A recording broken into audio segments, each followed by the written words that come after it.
yan uwa masu kallon mu da sauraro ne mana sallama irin ta addinin musulunci. Wassalamu alaikum wa rahmatullahi ta'ala wa barakatuh.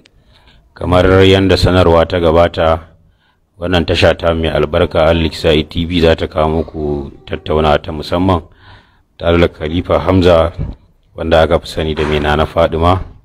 Allah ya salam. To da mun gabatar zamu gabatar da wannan shirya daidai karfe 11 yanayin lokaci kuma da yanayin waiza gari da muka tashi da ita mu samu gabatar da wannan shirya akan lokaci. Muna neman afuwan masu sauraro. Insha Allah yanzu zamu tattauna ne akan matsayar Khalifa Hamza tare da tafiyar Malam Usman Mai Dubin Isa. Malam Hamza, wannan tasha mai albarka ta ne maka sallama irin ta addinin musulunci. Wassalamu alaikum wa rahmatullahi. Wa alaikum assalam wa rahmatullahi ta'ala wa barakatuh. So Malam Hamza, wannan tasha ta gabatar da sanarwa kan cewar za ka yi magana ne akan matsayarka akan wannan tafiya da kuma masoya shugaba sallallahu alaihi wasallama da su ma kansu ya rabu suke so su ji ƙarin bayani. Wannan zai ce musu kaza, wannan zai ce musu kaza. To masu iya magana suna cewa waka a bakin mai ta tafi daɗi. To wannan tasha ta gabatar da shiri, ta gabatar da sanarwa akan cewar wannan jita-jita da ake ta yadawa a gari gaskiya ce ko ba gaskiya bace ba. Yau wannan tasha za ta gabatar da cewar gaskiya ce ko ba gaskiya bace ba daga bakin mai magana. To insha Allah masu sauraro za su so kai sallama da su da kuma ainihin shiga cikin shiri ba tare bata lokaci ba. Salatu wassalamu alayka rasulullah. Allahumma salli ala sayyidina Muhammad annabiyil ummi. Kamar yadda kowa ya sani, maganganu suna ta yaduwa kala-kala, kowa dai da yadda zai faɗa akan matsayata akan ajiye kalibanci. Sai dai wannan magana tabbas ne, amma ban ajiye libanci ba sai don wani dalili. Amma babban dalili na zan iya cewa annabi Muhammad ne sallallahu alaihi wasallam. Kuma kafin in ce komai ma ina so in gaya mutane ku ji tsoron Allah kafin ku yanke hukunci. Ku dinga tsaya kuna duba da nazari, ko kuma ku zo ku tambayi wanda abin ya shafa, ba ku ta shati faɗa wancan ya ce kaza wancan ya ce kaza. Da yawa yau ina ta samun waya da yawanci yan uwa masoya annabi Muhammad sallallahu alaihi wasallama, Malam Hamza me ya faru har yanzu ba a ji daga baki na wata yau za a ji. Babban dalili na dai shine na farko, rabuwata da Malam Usman Mai Dubin Isa ba wata rigima muka yi ba, ba kuma wani abu ne ya haɗa mu ba, kawai ban dalilin manzon Allah ne. Na ji a zuciyata na gamsu ne zan iya wa annabi Muhammad sallallahu alaihi wasallama.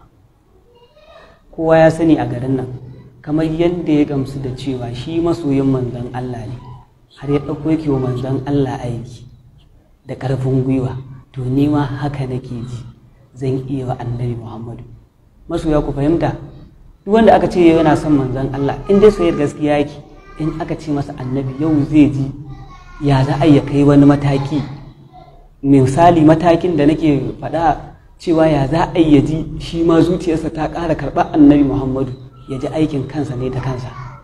Wallahi ba wani abu ne, ban dalili shine na ji a zuciyata zan iya wa manzon Allah, zan iya wa annabi aiki fiye da yadda Allah ya buɗe ƙirjina. Na biyu, mutane ku fahimta cewa ba wai sai an yi faɗa rabuwa ta kan iya zuwa ba. Wa man qaddarallahu kan qadrihi. Ko mata ce da kai wata kuna zaune lafiya kalau, za ta iya cewa ka sake ta, kuma auren ya rabu lokaci ne yayi. Ni babban dalili na anan ba komai ne ya da shi ba, kuma abin alfahari ne yau a ce mutum yana ƙasanka, shi ya koya ma san annabi Muhammadu, a ce shi ma ya ware yana yaban manzon Allah. Ina tunanin wannan abin alfahari ne. Sai dai abu ɗaya da yake mun ciwo, wasu daga ciki daga ranar da na ce yau na ajiye lifanci, wasu daga cikin mutane suka ringa, akwai wanda ya kira ni ma ya ce wallahi annabi ya yi gabas ni na yamma. Wai ya zubillahi. Kenan cewa sai kana halifancin Malam Usman Mai Dubin Isa za ka samu annabi Muhammadu? Ba magana ta daga mun hankali kuma take mun yawo. Kenan sai kana tare da Malam Usman Mai Dubin Isa za ka samu annabi Muhammadu? Wannan ba ɗabi'a ba ce ba. Inda wani dalili kuma da mutane suke gani, wannan bai shafi jama'a ba, wannan dalili ne na sirrin zuciya da zuciya. Inda akwai wani dalili wannan maganar za ta biyo baya. Na'am Malam Hamza, akwai wata jita-jita da take yawo a gari wanda za mu masu sauraro za su ji wannan batun gaskiya daga bakinka. Akwai yaronka da aka sani yana yi maka amshi wanda Aliyu ake ce masa ko? To mutane suna ganin ya fara majalisi nashi na kanshin kansa, wasu suna alakanta da abin da cewar a'a ya barranta da kai ne, ko kuma wasu sun ja shi ne ya koma yin yabo nasa da kankin kansa, kuma abin yana da alaka da sabanin da kuke tsakani da Malam Usman Mai Dabin Isa. To amma za mu so mu ji daga bakinka yaya wannan abin yake. Alhamdulillah, wannan abu gaskiya ne. Rabuwa ta rai da Aliyu, kowa dai da Aliyu ya sani, kuma ni wallahi Aliyu tunda nake biyayyarsa na sani. Tunda nake da Aliyu ba wani faɗa ba gaba tsakanina da Aliyu, amma hujja ɗaya ce, Aliyu ya tafi daga wajena ne ba a san ransa ba, kowa ya samu da wannan. Dalili kuwa ya kai ya kawo a cikin 'yan da'irata wanda suke gani ni in na ajiye halifancin Malam Usman ba lallai su iya rayuwa da ni ba, saboda kafin makan ya faru sai da muka zauna mitin da su saboda in fita haƙƙinsu. Na ce musu to dalili kaza dalili da kaza zan ajiye kalibanci. To babban dalilin da yasa wasu daga ciki sai suke gani to me dalili, sai na kira musu ba su samu tabbacin dalili ba. To bayan mun yi wannan magana da su, wasu daga cikin yaran nawa sai suka zagaye, sai suka tafi wajen malam suke sanar masa wasu abubuwa da ban san me suka tattauna ba. Bayan sun dawo, a ranar da suka je suka ƙara dawo aka zauna don a samu daidaituwa a kan lamarin. Su suna gani sun je wajen malam ne saboda me su daidaita magana, su ji me yake faruwa a daidaita tsakani, in wani saɓani ne ma a kirawo ni a zauna saboda a gyara. To ni kuma ina ganin wannan ba daidai ba ne. Dalili da yasa na ce ba daidai ba ne, kafin su tafi abin da ya kamata su sanar da ni. In suka sanar da ni, in na ba su dama sai su je, amma ba ni na ba su dama suka je ba.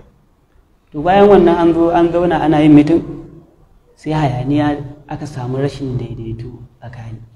Akwai ɗan uwana Murtala sai yake tambaya ta a gaban kowa, shin za ka ci gaba da halifancin Malam Usman Mai Dabin Isa ne ko kuma za ka ajiye? Sai na buɗi baki na ce gaskiya na ajiye. To ana cikin wannan, ina faɗar wannan sai hayaniya ta tashi. Wasu daga cikinsu suka tashi ke cewa to in kai ma ka bar Malam Usman Mai Dabin Isa to mu ma mun bar ka har abada. To tun daga wannan lokacin sai suka tashi suka tafi. A wa'annan wanda suka yi ayarin, akwai wanda suke uwa ɗaya uba ɗaya da Aliyu, akwai wanda suke uwa ɗaya uba ɗaya kai da Aliyu, akwai kuma wanda suke uba ɗaya da shi. To bayan wannan an tafi, sai suka samu ƙanin nasa, shi bai san ma me ya faru ba Aliyu, don bai zo mitin ɗin ba. Sai suka ce in ya ƙara zuwa wajena wallahi sai ya tattaka shi. Sannan ya ƙara gaya mai in ya ƙara zuwa ma ya saurare ni ba shi, saboda su ma an ci mutuncinsu. Dan suna ikirarin cewa ɗan uwana ya gaya musu magana cewa ai ba ku kuka kawo, ba mu ka kira ku ba, ku kuka kawo kanku, dan haka ku je. To ni dai ban ji wannan maganar ba, amma sun faɗa sun ce babban dalilin da yasa su ma suka ce sun tafi din saboda ɗan uwana ya ce ai ba su aka kawo, ba mu ka kawo su ba, ku ka kawo kanku, shine babban dalili.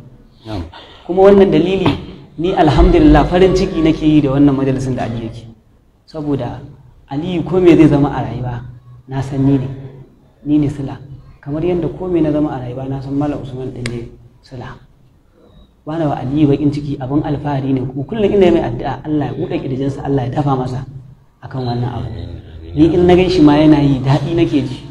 Ko yanzu na mutu, iya Aliyu ya zama mun hujja, zan samu salama a kabarina. Ko duk kalmar da Aliyu ya faɗa, in dai kalmar Aliyu ya faɗa ta Annabi Muhammad ce, to ina da kaso a ciki. To shine babban dalili, shi ma haka yanzu har bazan magana ɗaya ce da yaron ya zo ya min ta ƙarshe, ya zo neman alfarma wajena, ya ce mai yabo na zo wajen neman wata alfarma wajen ka. Na ce Ali ina jin ka. Ya ce kaji abin da yake faruwa, amma dan Allah ina so ka yi min alfarma, zan ringa zuwa ina yi wa malam amshi. sai na ce mai Ali wallahi ba malam ba ma ko ma waye in dai annabi zaka je Ali ka je ka ci gaba. To ka ji dalili da yasa rabuwanmu da Ali kenan, amma ba mai faɗa wa mai komai ba, su ɗan uwansa ne suke gani tun da ba sa tare da ni shi ma sai ya haƙura, shi ne Ali ya zama halifa, don yanzu halifa ne. To masha Allah. Na. So Malam Hamza, tambayar mu ta gaba game da shi Aliyu. Wato idan na fahimci mas'ala Aliyu. Na. Alaƙar rabuwarku da Aliyu ba wai don ka ajiye halifanci ne Aliyu ya bar jikinka ba. Gaskiya ne wannan. Aliyu za mu kalli abin ne kenan a matsayin ya bi umarni ne na yan uwa. Umarni yake bi har yanzu. Yau wato wannan shine tambayar, kada masu sauraro kuma su abin ya dinga raban musu. Aliyu ba dan na ajiye halifanci ya banni ba. A'a, Ali yana bin umarni ne a yanzu. Umarni aka yi wa Ali aka tirsasa shi sai yayi. Shi kuma kaga yaro ne. Shi yasa, amma Aliyu ni ba dan na ajiye halifanci ya bar ni ba, ya bar ne saboda umarni. Na'am. So Malam Hamza, akwai wani abu shi ma da yake ta yawo. Na'am. Duba da waccan fita da kai ta munasabar zagayen sai da Fadima alayhi salam. Na'am. Wasu suna ganin cewar Malam Usman yana da akwai kamar magana tsakaninsa da mabiya gidan annabta. Wato mabiya alibaiti wanda akwai majalisi da bayyana ya fito yana zagin su karara, yana zagin mabiya alibaiti, yana kamar umarni yake ba su da cewar in ba ku dina ya banta ba sai ya yi ashar a wannan guri. To wasu sai suke ganin cewar an san ka ne da lamarin alibaiti, shi kuma ba shi da fahimta ko a bangaren alibaiti ne, sai kake ganin kamar a zamantakewar ku da shi a haka in dai ba za a dinga shigo da yaban alibaiti ba za ka iya rabuwa da shi. Wasu na kallon wannan rabuwar taku a matsayin wannan magana ce, sai kuma kwatsam aka ganka ka bayyana ka fito zagaye na takuta sai da Fadima, wanda ƙarfin gwiwan mutane sai tafi da cewar tabbaci to lamarin gidan alin annabi shi ijawo ka rabu da tafiyarsa. Wasu kuma sai suke kallon abin akwai wata abu ne da yake tsakaninka a matsayin kai ake kira halifa, akwai kuma waɗanda su ma suna so su hau wannan kujerar a tattare da shi a dinga kiransu da wannan suna na halifa kuma ba samu wannan damar ba. To amma mu tambayin da muke so kai mana a wannan shine menene alakar janye jikinka da kuma komawa jikin mabiya alibaiti? Alhamdulillah, kamar yadda nake faɗa a wata kasida ta, ba a koya mana ba za a fi mu komai ba. Ƙaunar na Fadima a ciki aka zo mu. Na siffanta na Fadima da wani abu da nake cewa ita na ciwo ce, ita na siffa ce ba irin wata siffa ba, ita na ciwo ce mai santa yake sha ba, wani sa'in zafi ce a zuciyar mu muke karba. Sai na ce amma ita sanyi ce ga mu'minai. Abin da yasa na ce wa na Fadima ita na siffa ce ba irin wata siffa ba, kai dai baka isa ka san haƙiƙanin na Fadima ba. Ita gaibu ce, kuma baka isa ka san zahirinta ba. Ita ikon Allah ce kawai, ka bar saninta ka bar wa Allah da manzan Allah. Ba wanda zai zo ya gaya ma ya na Fadima take, ba wanda isa ya gaya ma yau ya hakikanin na Fadima yake, ballanta na ka fito kai inkari a kanta. Sannan da nake cewa ita na ciwo ce mai santa yake shafa, yayin da ko budurwa ce da kai yau wani ya zo yana ta zaginta ya za ka ji a zuciyarka? Ma ajiye batun budurwa, kawai wani sai ya zo ya ringa cuccusawa mahaifinka ashar, za ka kyale shi? Ya in baka iya ɗaukan mataki a kai ba, ya za ka ringa ji a zuciyarka? Wani in an ya zo ya zagi mahaifin naka, in a kusa da wani ne ba zai ji damuwa ba saboda ba mahaifinsa aka zaga ba. Kai da aka zagi mahaifin naka, kai za ka ringa jin damuwa a zuciyarka. Ka kenan duk masoyin ahlul baiti da masoyin na Fadima, in an faɗi wata magana akan na Fadima shi ya shafa, dole ya ringa jin zafi a cikin zuciyarsa. Kuma sannan na ce wani sa'in zafi ce a zuciyar mu muke karɓa. Duk wani masoyin ahlul baiti da masoyin na Fadima ban ɗauke kowa ba, wallahi shi kaɗai ya san irin zafin da yake ji na ƙaunar ahalin gidan annabi Muhammad. Me zafin? An cutar da ahalin gidan annabi Muhammad da yawa, da sauran abubuwa waɗanda in ka fito ka ce za ka bayyana sai a yi ma wani kallo da wata irin siffa ta rashin adalci. To wannan zafin ne yake damun mu a zuciyarmu. Shi yasa ko yaya wani ya zo ya dan taba ta sai mu ringa ji tamkar da cin mutunci ya zo ya mana wannan abu. Kuma wannan dalili da mutane suke gani tamkar wai shine ma yana daga ɗaya daga cikin silar da ya sa na bar Malam Usman Mai Dubin Isa, ni ba zan iya cewa komai a nan ba, sai dai abu ɗaya ne da na sani. Tabbas fita ta kuta hadda ne tana na Fadima ba ta yi masa daɗi ba. Dalili kuwa yana gani cewa akwai waɗanda yana inkarin su, ko kuma ce suna zance rigima tsakani akan daidaiton rashin fahimtar juna. Sai ke ganin kuma na shiga cikinsu, sai nake gani ko da a ce ni ne kamar tamkar Aliyu ne, sai Aliyu ya je irin wannan, sai na ringa jin babu daɗi, sai na ringa tunanin ko Aliyu wani abin ne a zuciyarsa yake haka, wannan bai ji daɗi ba. Sannan akwai wata magana da na je gidansa ma akan wani abu da yake faruwa, na je ba shi haƙuri, muka tattauna ta akan irin wannan batun, wadda maganar ita ma bata min daɗi ba. To amma me sai na bar abin a zuciyata, saboda dama duk masoyin Annabi Muhammadu da ahalin gidan Annabi ya saba shan wannan abu. Tabbas a wannan lokacin da wannan maganganun da suka ringa faruwa da shi malam ya furta, na ji bakin ciki a zuciyata. Tabbas na ji abin a zuciyata, matuƙar ji a zuciyata. Ko in zo in ce wani abu ko ban faɗa ba, mutane na san sun fahimci me nake nufi ana. A karam kalla. Gaskiya ne. Na Malam Hamza. Na. To duba da mun shigo wannan mas'ala ta tafiyar gidan annabta. Na.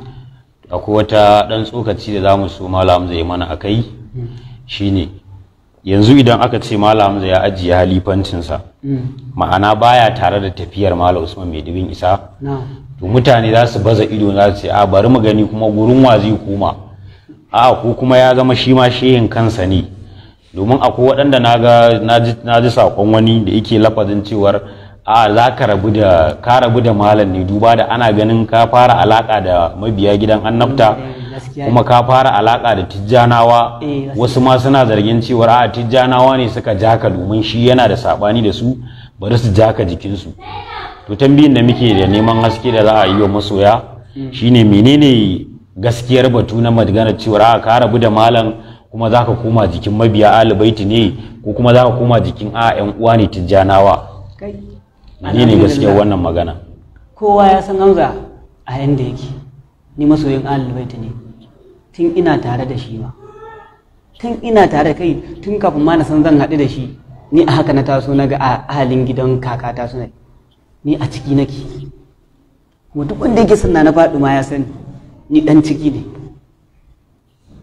wallahi ni ɗan ciki ne. Masha Allah. Ɗan ciki ne ni, har yau har gobe kuma ɗan ciki ne ni. Ba na jin tsoro ka kalle ni da wata fuska don na ce ni ɗan Fadimiya ne. Dan na ce ɗan Fadimiya ba zai zama cewa na sauka daga addini ba. In kuma wanda yake gani na ce ɗan Fadimiya ne ni zai canza wa abin suna, wannan kuma shi da Allah. Amma kowa na zan faɗa ce ni ɗan Fadimiya ne. Kuma alaƙa ta da tijjanawa tabbas ina alaƙa da su. Amma dan ina alaƙa da tijjanawa ba zai yi a ce nan ma na sauka daga kan layin soyayyar manzon Allah ba. Duk duniya ba wanda baya aikata kuskure, sai na Rasulullahi shi kadai ne baya kuskure. A yan tijjaniyan nan akwai iyayena, akwai abokaina, akwai abokan arziki, akwai masoya manzon Allah sallallahu alaihi wasallam. To zai yi a ce dan mutum yana tijjaniya ni ba zan yi alaka da shi ba? Kuma shi ma fa da yake ba annabi ya ce ni ba na duba, ni in kai dan shi'a ne, in kai dan kadiriya ne, in kai dan tijjaniya, kowace firka kake, ni in ka zo min da annabi Muhammad ka biya ni, ba na kallon me kake. Wallahi ko faɗa ka zo kana yin abinka, ni zuciyata ba nan take min kallo ba, annabin take min kallo. Dan haka alaka ba zai yiwu a ce a hana na alaka wai da dan tijjaniya ba, ko ba haka ba, ko a ce da dan Fadimiya ba. Ni dai uzuri na kai ka zo min da manzon Allah, in ka ce ka baka zo min da annabi ba, ni na barka kawai. Ni dai buri na annabi Muhammad kawai. In kai dan kadiriya ne zan yi rayuwa da kai, dan tijjaniya ne kai zan yi rayuwa da kai. Kowa nawa ne, in dai annabi Muhammad muka haɗu to zan girmama ka. Mutane kar ku ji ina kowa, kowa in dai annabi kake so, in dai manzon Allah kake so, to ni zan ƙulla alaka da kai. abin da kake wannan kuma kai da Allahnka ne, tunda Allah ya ce inna rabbaka labil mirsad, yana jiran kowa a madakata. Ni dai buri na ka zo min da manzon Allah sallallahu alaihi wasallam. Kuma alaka da yawanci wannan gaban naji daɗi da kai min tambayar nan, ko wanda yake cewa ana tunani wai na koma faira. Wannan shine makasudin ma kusan tambayar da nayi. Na koma faira. An gaya min cewar ne ana ganin ka da yan faira, ko kuma yan faira suna kokarin su jaka. Da aku wanda ike isar min da sako ta tambaya da na gabatar da zami wannan program, sai yake kawo maganar cewar akwai yiwuwar ana ganin jita-jita tsakaninku da sirrin fatahi, wanda sirrin fatahi kuma an san shi ma matazubi ne a cikin lamarin tijjaniya, kuma alhamdulillah matazubi ne cikin soyayyar Sayyida Zahra alayhi salam. Domin ko da yaushe zaka dinga ganin sa za su yi ko da program ne suna haduwa da shehi, da ran nan ma mun yi munasaba da shi da su Elbash. To kaga yana bangaren tijjaniya kuma yana cikin fadiliya. To me zaka ce game da wannan magana ta su? Alhamdulillah, alaka ta da sirrin fatahi alaka ce zan iya ciya boyayya kuma ta sirri, kuma yanzu ne duk da an sauka daga kan wani gaba. Sirrin fatahi Abdullahi tun a can abokina ne wallahi, amma alaƙata da mai gidana ya sa na ajiye wannan alaƙa. Wato kai ma a nan ɓarin da yi ka yi taƙiyya ka ɓoye. Alhamdulillah, sai na ajiye wannan alaƙar, saboda duk duniya in na ce yau zan saba wa mai gidana ban yi daidai ba, saboda ko banza na samu annabi da shi. Kaga amini na ne, amma akan ɗayanta manzon Allah sai da na samu matsala da shi, zage-zage har cikin layinsu na shiga, ba zan taɓa mantawa ba, har zawiyarsu na je ne majalisi, kuma na faɗa annabi, na ɗayanta annabi a ciki, ƙarshe da jifa da maka da sauran abubuwa aka rabu. Tun daga wannan lokacin Abdullahi ya yaka, amma tun da nake bai taɓa kira na ya zazzage ni a waya ba, tun da nake Abdullahi bai taɓa fitowa midiya ya ga yin magana ba, tun da nake Abdullahi bai taɓa zuwa ya faɗi wata magana a kaina ta rashin jin daɗi ba. Ko a hanya muka haɗu da Abdullahi, saboda saɓanin wancan abin da yake faruwa kowa ya sani, wallahi sai dai ya wuce in wuce, amma ban ga ƙiyayya daga wajensa ba ƙiyayya. Hakanan kuma Abdullahi ya mun wani abu a rayuwar majalisi na wanda ba zan manta da shi ba. Tun lokacin ma ban yi yadda zan mallaki kayan soti ba. In zan yi majalisi Abdullahi yakan haƙura, wallahi sirrin fatahi yakan haƙura da ni da wani aboki na Gaddafi mu je ya ɗau fiyanansa ya bani aro, shi ya haƙura da majalisin.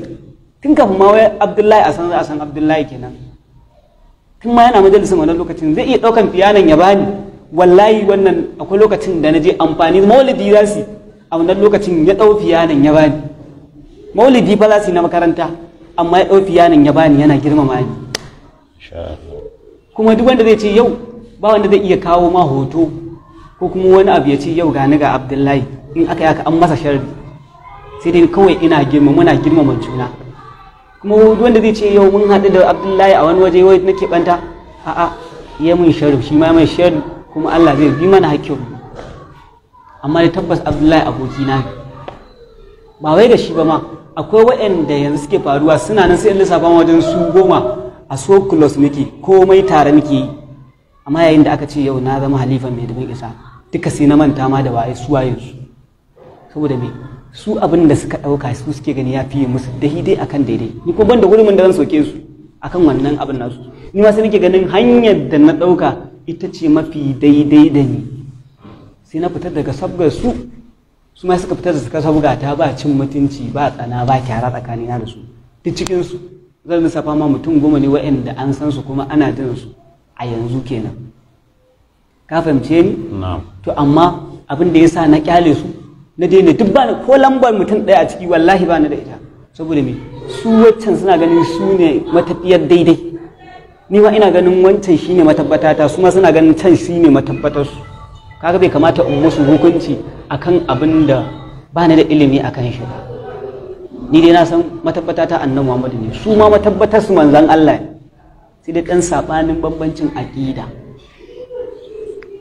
Na masha Allah Malam Hamza, duba da yanayin lokaci game da wannan mas'ala ta shi sirrin fatahi, to za mu ajiye ta a gefe, za mu yi abin a jam'u a ɗan takaitaccen lokaci. Duba da ka yi bayanin cewar akwai waɗanda irin suna da tafiyan nan ta maza, misali tijjanawa ne su ko suna wani ɓangare, amma dai saboda ka kyautata wa mai gidanka da kuma kyautata wa alaƙa da take tsakaninku za ka iya haƙura da su saboda an doshi annabi ne. Idan ana maganar annabi dama ajiye kowa ake a gefe. Yawwa kuma su ma na san ba annabin suka nufa. Alhamdulillah. To ƙarin bayanin da za mu so daga bakin Malam Hamza shine waccan alaƙa taka da ka ajiye ta lokacin da kuna tare da Malam Usman bin Isa, saboda dai an doshi lamarin annabi ne, yanzu kuma kana kan wani mazhabi na mabiyin annabi ne sallallahu alaihi wasallama, kuma mabiyin iyalan gidan annabi sallallahu alaihi wasallama. Waɗancan mutane da kuka ajiye alaƙa da su ma kuma akan wannan layi suke. Masoya annabi ne, domin duk wanda ya fito yana lamarin annabi, ko da ya annabin ike waka baya sako alin annabi, to yana tare da alin annabi ne. Sai dai a ce ya bar abin a ransa saboda wasu dalilai ko wasu abubuwa da shi ya bawa kansa sani. Abin tambaya anan shine wannan alaka taku da take a da, za ku ci gaba da ita ne yanzu ko kuma a'a ka dai ajiye ta gaba daya? Wallahi ni ba wai Abdullahi ba wai mutum goma nan aminai na da muka taso tun muna yara ba. Dan fa a mutum goma nan fa kuruciya ce fa ta yaranta fa nake gaya maka. Abin da jima. Wallahi kuruciya ce ta yaranta. Zan iya ɗan sako ma kuma mutum biyu, kamar in ka ɗauko mun Abubakar Sha'iri nan sharaɗa. Ajin mu ɗaya mun yi wata ƙungiya wajen shekara 10 ko 11 ana ce mata Sammaniya. Gaba ɗaya mu duk lokacin ba mu fi shekara 14 ba. Na farko kenan ka ɗauko min wannan Sadiku Dogarai.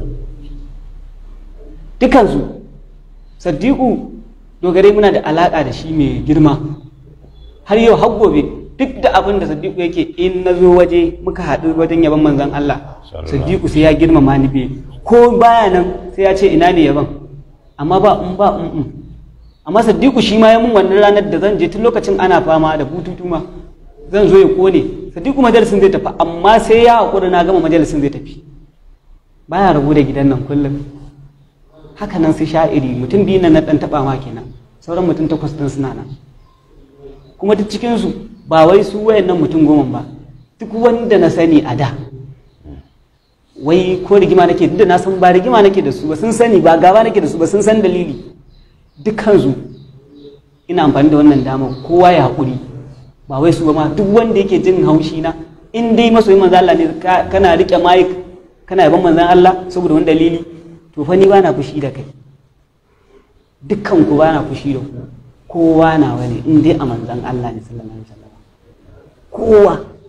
kowa na wani in dai na annabi ne kai, to ni kai na wani, dukkansu a karmakallahu, ba wai su mutum 10 ba, dukkansu a shirye nake, kowa ya zo zan yi mu'amala da shi, in taro na yazo zan iya kirawo mutum, amma zan gaya ma zo ka gaya min manzon Allah.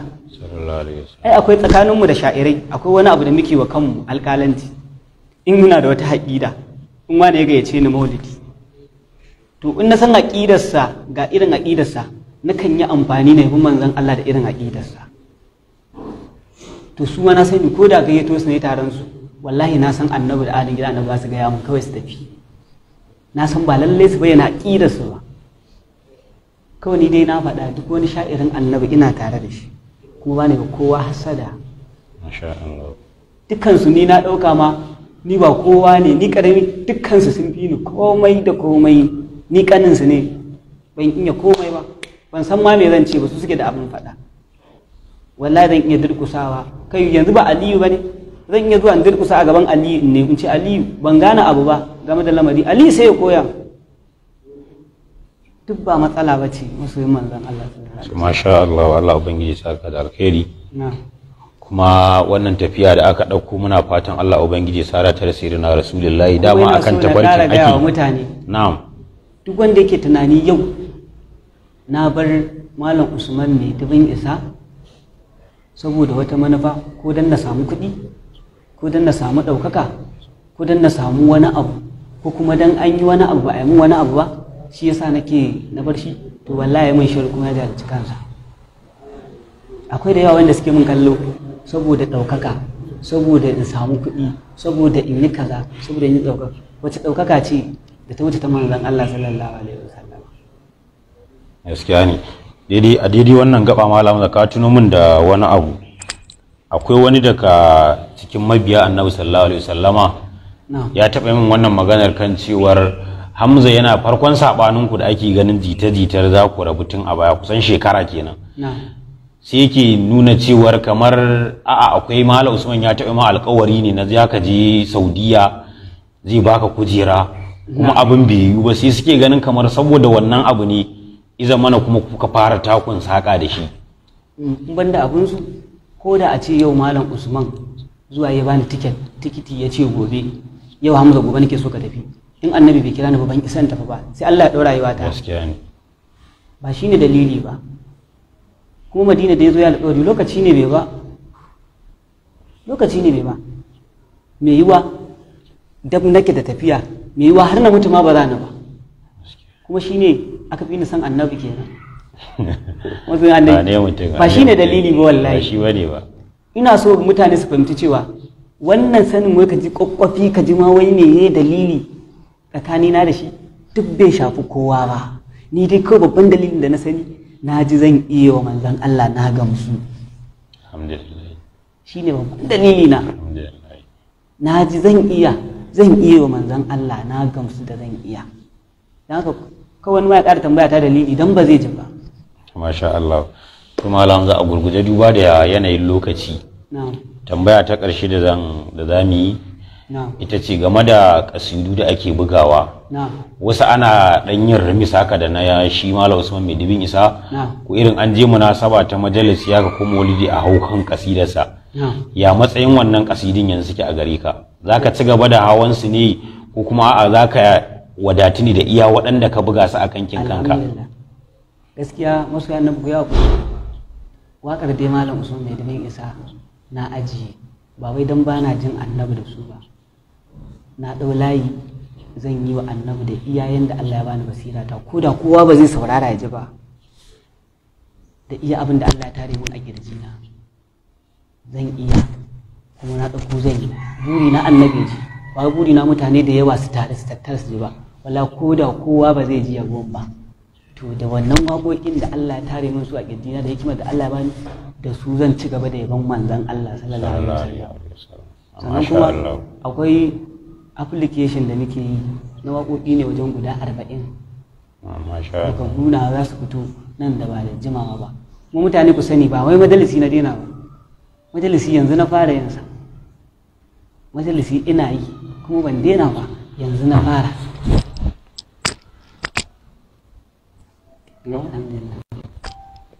Masha Allah Malam Hamza.